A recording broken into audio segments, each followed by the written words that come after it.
Welcome to the IELTS on Computer Listening Test tutorial. You can change the volume at any time using the control in the bottom right of the screen. Click on the speaker icon and use the slider to make the sound louder or quieter.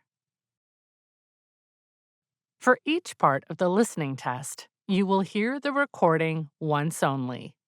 You will not be able to pause or stop the recording once you begin the test.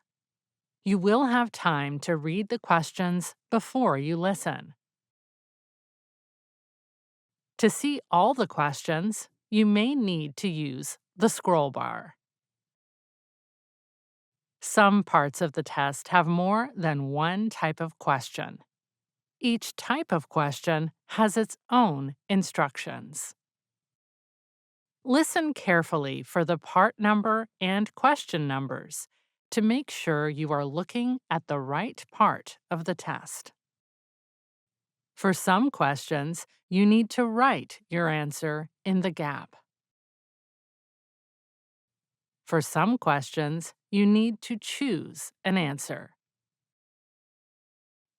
For some questions, you need to click on an answer and move it into the gap.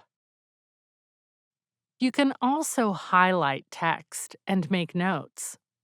See how to do this in the quick guide to the IELTS on Computer Listening, Reading, and Writing Tests video.